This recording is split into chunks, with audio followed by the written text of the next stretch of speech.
Hello everyone, আসসালামু আলাইকুম। আপনাদের সবাইকে স্পোর্টস উইথ অনিকে স্বাগতম। আমরা সকলেই জানি যে আসন্ন বিপিএল 2025-এর জন্য সিলেট স্ট্রাইকার্স দল মোট 6 জন বিদেশি ক্রিকেটারকে দলে ভিড়িয়েছে। এর মধ্যে তারা ড্রাফটের আগে 2জন ক্রিকেটারকে দলে ভেড়ায়, ড্রাফটের দিন ড্রাফট থেকে 3জন বিদেশিকে দলে ভেড়ায় এবং সর্বশেষ গত 27 নভেম্বর একজন বিদেশিকে দলে ভিড়িয়েছে। এই 6জন বিদেশির মধ্যে কারা কখন আসবে বা কতদিন খেলবে সেটি নিয়ে আজকের এই ভিডিওতে কথা বলবো। প্রথমত যদি আগে বলি যে ড্রাফটের আগে যে 2জন ক্রিকেটারকে দলে ভিড়েছে তারা হচ্ছে, একজন হচ্ছে আইরিশ ওপেনার ব্যাটসম্যান 34 বছর বয়সী পল স্টাইলিং, আরেকজন হচ্ছে স্কটিশ ওপেনার ব্যাটসম্যান 31 বছর বয়সী জর্জ মানসি। তারপর তারা ড্রাফট থেকে 3জন বিদেশিকে দলে ভিড়িয়েছে। একজন হচ্ছে 36 বছর বয়সী Afghan spin bowling allrounder Samiullah Shenwari. তারপর তারা ড্রাফট থেকে আরেকজন ক্রিকেটারকে পিক করে, সেটা হচ্ছে 31 বছর বয়সী ওয়েস্ট ইন্ডিজের স্পিন বোলিং অলরাউন্ডার রাকিম কর্নওয়ালকে। তারপর ড্রাফট থেকে তারা সর্বশেষ খেলোয়াড় পিক করে 30 বছর বয়সী বাহাতি ইংল্যান্ডের পেস বোলার রিস টপলিকে। এবং সবশেষ তারা গত 27 নভেম্বর আরন জোন্স ইউএসের 30 বছর বয়সী টপ মিডল অর্ডার ব্যাটসম্যানকে তারা দলে ভেড়ায়। এই 6জন বিদেশিকে তারা দলে ভিড়িয়েছে। তারপর এখনো সময় আছে অনেক, তারা চাইলে আরও বিদেশিকে দলে ভেড়াতে পারবে, এমনকি তারা হয়তো যোগাযোগ করছেও। এখন আজকের ভিডিওতে কথা বলবো যে অফিসিয়ালভাবে যে 6জন ক্রিকেটারের নাম আমরা জানতে পেরেছি, 6জন ক্রিকেটারের মধ্যে কারা কখন আসবে, কতদিন খেলবে, সেটি নিয়ে আমি একটি আপনাদেরকে আপডেট একটা ধারণা দিব এই ভিডিওতে। সিলেট স্ট্রাইকার্স দল মূলত তারা আসন্ন বিপিএলে যারা লম্বা সময়ের জন্য খেলতে পারবে বা পুরো সিজন খেলতে পারবে তাদের দিকে কিন্তু মূলত ফোকাস করে দলটি সাজিয়েছে। এই কারণে তাদের দলে ওই ওই মানের বড় ক্রিকেটার নেই, যদিও পল স্টাইলিং এবং জর্জ মানসিকে আমি এবং রিস টপলিকে আমি বড় মানের ক্রিকেটার হিসেবে আমি তাদেরকে বিবেচনায় রাখি। পল স্টাইলিং এবং জর্জ মানসি এই 2জন ক্রিকেটার যাদেরকে ড্রাফটের আগে দলে ভিড়েছে, এই 2জন যদি আসন্ন বিপিএলে পুরো সিজন খেলে তাহলে কিন্তু তাদের ওপেনিং পজিশন নিয়ে তাদের দুশ্চিন্তা কেটে যাবে। কারণ পল স্টাইলিং ও জর্জ মানসি কী ধরনের বিধ্বংসী ওপেনার ব্যাটসম্যান সেটার বলার অপেক্ষা রাখে না। পল স্টাইলিং আয়ারল্যান্ড জাতীয় দলের হয়ে ওডিআই এবং টি-20 দলের নিয়মিত ওপেন করছে, প্লাস দলকে অধিনায়কত্ব দিচ্ছে। এছাড়া স্কটিশ ওপেনার ব্যাটসম্যান জর্জ মানসিও কিন্তু ওডিআই এবং টি-20 সেট আপে স্কটল্যান্ড দলের নিয়মিত সদস্য এবং নিয়মিত ওপেনার ব্যাটসম্যান, দুজনই কিন্তু বিধ্বংসী ব্যাটসম্যান। এর মধ্যে পল স্টাইলিং সে ডানাতি ওপেনার ব্যাটসম্যান, সে এখন পর্যন্ত 361টি টি-20 ফ্রাঞ্চাইজ এবং ইন্টারন্যাশনাল ম্যাচ মিলে খেলেছে। সে সেখানে দুর্দান্ত ব্যাটিং করেছে, পাশাপাশি তার ডানাতি অফ ব্রেক বোলিংটা তো রয়েছেই। আসন্ন বিপিএলে পল স্টাইলিংকে মূলত সিলেট স্ট্রাইকার্স দলে ভিড়িয়েছে পুরো সিজন খেলার জন্যই। কিন্তু এখানে একটি সমস্যা রয়েছে, সেই সমস্যাটি হচ্ছে আয়ারল্যান্ড এবং জিম্বাবুয়ের মধ্যকার টেস্ট, ওডিআই এবং টি-20 একটি সিরিজ হওয়ার কথা রয়েছে আগামী জানুয়ারি ফেব্রুয়ারি মাসে। এখন পর্যন্ত সেটি চূড়ান্ত হয়নি। যদি চূড়ান্ত হয়ে যায় সেক্ষেত্রে পল স্টাইলিং পুরো সিজন খেলতে পারবে না, আর যদি সেটি চূড়ান্ত না হয় সেক্ষেত্রে পল স্টাইলিং পুরো বিপিএল খেলতে পারবে। বিপিএলে কিন্তু পল স্টাইলিংয়ের খেলার অভিজ্ঞতা রয়েছে। 2012 বিপিএল সিরিজ রয়্যালসের হয়ে খেলেছে এবং সবশেষ 2019 বিপিএলে খুলনা টাইটান্সের হয়ে খেলেছে। সর্বশেষ গত বিপিএলে কিন্তু ফরচুন বরিশাল দল তাকে পিক করেছিল, কিন্তু শেষ পর্যন্ত সে খেলতে আসেনি, যার কারণে পল স্টাইলিংয়ের বিপিএলে ফেরতে একটু সময় লাগছে। আগামী বিপিএলে হয়তো বা সে খেলবে, যদি আয়ারল্যান্ডের জাতীয় দলে খেলা না থাকে সেক্ষেত্রে পুরো বিপিএলই সে খেলবে। তারপর যে নামটি সেটি হচ্ছে স্কটিশ ওপেনার ব্যাটসম্যান জর্জ মানসি। জর্জ মানসির পুরো বিপিএল খেলার কথা। এখন পর্যন্ত যতটুকু জানি স্কটল্যান্ডের জাতীয় দলে কোনো খেলা নেই, জানুয়ারি ফেব্রুয়ারি মাসে সে পুরো বিপিএল খেলতে পারবে। জর্জ মানসি 74টি টি-20 ইন্টারন্যাশনাল ম্যাচ খেলেছে, যার মধ্যে 2024 সালে এই বছর সে 12টি ম্যাচ খেলেছে জাতীয় দলের হয়ে। 12টি টি-20 ম্যাচ খেলে 402 রান করেছে, 36 অ্যাভারেজ এবং 149 স্ট্রাইক রেটে 2টি 50 দেখা সে পেয়েছে। তাই এই বিধ্বংসী ওপেনার ব্যাটসম্যান মানে ফর্মে আছে, ইনফর্ম একজন ক্রিকেটার, যদি বিপিএল আসে ভালো কিছুই করবে। তারপর যে 2জন ক্রিকেটারের নাম হচ্ছে, একজন হচ্ছে অলরাউন্ডার সামিউল্লাহ শেনওয়ারি, আরেকজন spin bowling allrounder Rahkeem Cornwall. এর মধ্যে এই Afghan spin bowling allrounder Samiullah Shenwari মূলত একজন মিডল অর্ডার ব্যাটসম্যান। সে রাইট আর্ম ব্যাটসম্যানের পাশাপাশি রাইট আর্ম লেগ স্পিন বোলিংটা সে করে থাকে।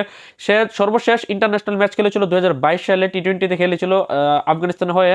সে এখন পর্যন্ত ওডিআই এবং টি-20 ফর্মেটে কিন্তু আফগানিস্তান জাতীয় দলকে খেলেছে বা প্রতিনিধিত্ব করেছে। শেষ 2 বছর যাবত জাতীয় দলের হয়ে নেই, যার কারণে আসন্ন বিপিএলে পুরো সিজনই সামিউল্লাহ শেনওয়ার সার্ভিস পাবে সিলেট স্ট্রাইকার্স ফ্রাঞ্চাইজি। তার যদি ক্রিকেটীয় কেরিয়ার বলা ফ্রাঞ্চাইজি টি-20তে পারফরমেন্স বলি, সে এখন পর্যন্ত 156টি টি-20 ম্যাচ খেলেছে, যেখানে 2482 রান করেছে, 23 অ্যাভারেজ এবং 119 স্ট্রাইক রেটে। তার নামের পাশে 6টি 50 রয়েছে। পাশাপাশি বোলিংয়ে হাত ঘুরিয়ে সে লেগ স্পিন বোলিং করে 59টি উইকেট শিকার করেছে, যেখানে তার ইকোনমি রেট হচ্ছে 17 6.98 ইকোনমি রেটে সে বল করে। এরকম একজন স্পিন বোলিং অলরাউন্ডার যে পুরো সিজন খেলবে, যদিও এখন জাতীয় দলের বাইরে রয়েছে, তারপর আমি মনে করি একজন লেগ স্পিনিং অলরাউন্ডার হিসেবে মিডল অর্ডার একটা ভরসা নাম হতে পারে সামিউল্লাহ শেনওয়ারি। তারপর আরেকটি নাম হচ্ছে ওয়েস্ট ইন্ডিজের দীর্ঘদেহী spin bowling allrounder Rahkeem Cornwall. Rahkeem Cornwall West ইন্ডিজের হয়ে জাতীয় দলে ইন্টারন্যাশনাল অভিষেক হয়েছে। সে এখন পর্যন্ত 10টি টেস্ট ম্যাচ খেলেছে, এখন পর্যন্ত ওডিআই টি20তে তার অভিষেক হয়নি।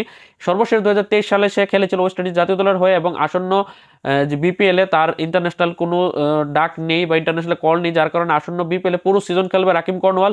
এছাড়াও অন্যান্য দেশের ফ্রাঞ্চাইজি লিগেও তার ডাক আসেনি, যার কারণে রাকিম কর্নওয়ালের পুরো সার্ভিস তারা পাবে সিলেট স্ট্রাইকার্স ফ্রাঞ্চাইজি।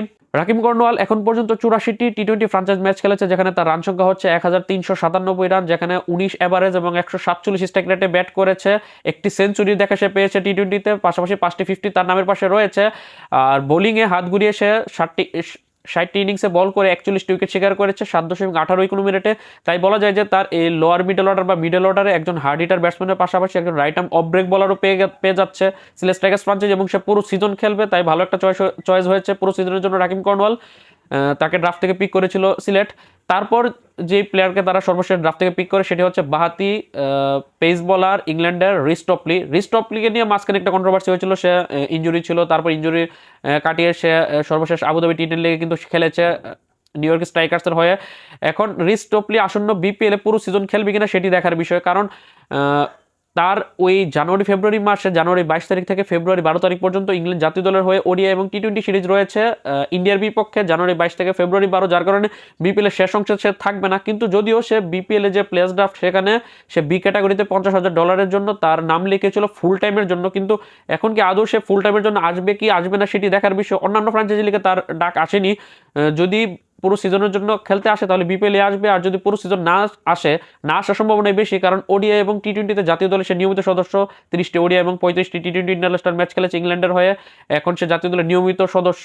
এখন ওই জানুয়ারি 22 থেকে ফেব্রুয়ারি 12 পর্যন্ত বিপিএল এর শেষ দিকে সে যদি না আসতে পারে, সেক্ষেত্রে বিপিএল এর শুরুতে 31 ডিসেম্বর থেকে 20 জানুয়ারি পর্যন্ত সে অ্যাভেলেবেল থাকবে 7 থেকে 8টি ম্যাচের জন্য। যদিও যদি 7-8 ম্যাচের জন্য আসে ভালো কিছুই হবে, আর যদি সে পুরো সিজনের জন্য এনওসি আনতে পারে সেটা তো আরও ভালো হয়। এখন পর্যন্ত সে টি20 ফ্রাঞ্চাইজ ক্রিকেটে 183টি ম্যাচ খেলে 226টি উইকেট শিকার করেছে 8.36 রেটে। তো দেখার বিষয় রিস্টপলি শেষ পর্যন্ত পুরো সিজনের জন্য আসে নাকি বিপিএল এর শুরুতে 7-8 ম্যাচের জন্য আসে। সবশেষ তাদের এই সিলেট স্ট্রাইকার্স দলের ইনক্লুশনটা ছিল আরন জোন্স 30 বছর বয়সী আমেরিকান এই টপ মিডল অর্ডার ব্যাটসম্যান। এখন পর্যন্ত আমেরিকার হয়ে 48টি ওডিআই এবং 39টি টি20 ইন্টারন্যাশনাল ম্যাচ খেলেছে। এর মধ্যে এবছর যেই তার ইন্টারন্যাশনাল যে 20টি ম্যাচ খেলেছে, 20 ম্যাচে যদি তার পারফরমেন্স বলি, 20 ম্যাচে সে 332 রান করেছে, 20 এভারেজ এবং 116 স্ট্রাইক রেটে। এখানে স্ট্রাইক রেটটা খুব একটা ভালো না, একটি 50তে দেখা সে পেয়েছে। আবার সেই 50টি আবার করেছিল টি20 বিশ্বকাপে কানাডার এগেনস্টে ডালাসে 52 বলে 94 রানে অপরাজিত একটি দুর্দান্ত ইনিংস খেলেছিল। তারপর আর জাতীয় দলের হয়ে তেমন কোনো পারফরমেন্স তার মানে ইম্প্যাক্টফুল পারফরমেন্স তার নেই, যদিও আরন জোন্সকে পুরো সিজনের জন্য পাচ্ছে সিলেট স্ট্রাইকার্স ফ্রাঞ্চাইজি, কারণ ইউএস এর জাতীয় দলের হয়ে ওই সময়কালে তার কোনো খেলা নেই, যার কারণে এই পুরো সিজনের জন্য আরন জোন্সকে পাওয়া যাবে। তো সিলেট স্ট্রাইকার্স ফ্রাঞ্চাইজি যে 6 জন বিদেশিকে কিনেছে বা দলে ভিড়েছে, এর মধ্যে তারা 2জন ওপেনার ব্যাটসম্যান পেয়েছে, পল স্টাইলিং এবং জর্জ মানসি। একজন মিডল অর্ডার ব্যাটসম্যান পেয়েছে যাকে টপ অর্ডারও খেলানো যায়, সেটা হচ্ছে আরন জোন্স। 2জন স্পিন বোলিং অলরাউন্ডার রয়েছে যারা লোয়ার মিডল অর্ডার বা এবং মিডল অর্ডার খেলে থাকে, সামিউল্লাহ শানোয়ার এবং রাকিম কর্নওয়াল। আর পাশাপাশি একজন পেস বোলার রিস্টপলিকে পেয়েছে। এই 6 জন ক্রিকেটারের মধ্যে পুরো সিজন খেলবে জর্জ মানসি, সেটা কনফার্ম, পুরো সিজনই মোটামুটি খেলবে সে। Samiullah Shinwari confirm, Rahkeem Cornwall confirm, Aaron Jones confirm. এর মধ্যে রিস্টপলি পুরো সিজন খেলা না খেলা নিয়ে এখন পর্যন্ত শঙ্কা রয়েছে। বিপিএল যতটা ঘনিয়ে আসবে তত কাছে আসলে সেটা জানা যাবে।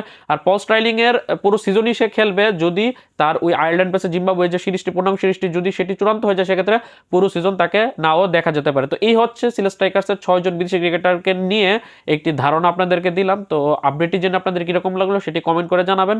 পরবর্তী ভিডিওতে নতুন আরেকটি দলকে নিয়ে কথা বলবো, তাদের বিদেশি ক্রিকেটাররা কে কতদিন খেলতে পারে সেরকম একটা ধারণা আপনাদেরকে দিব। ততক্ষণ পর্যন্ত ভালো থাকুন, সুস্থ থাকুন, স্পোর্টস উইথ অনিক চ্যানেলের পাশে থাকুন। আল্লাহ হাফেজ।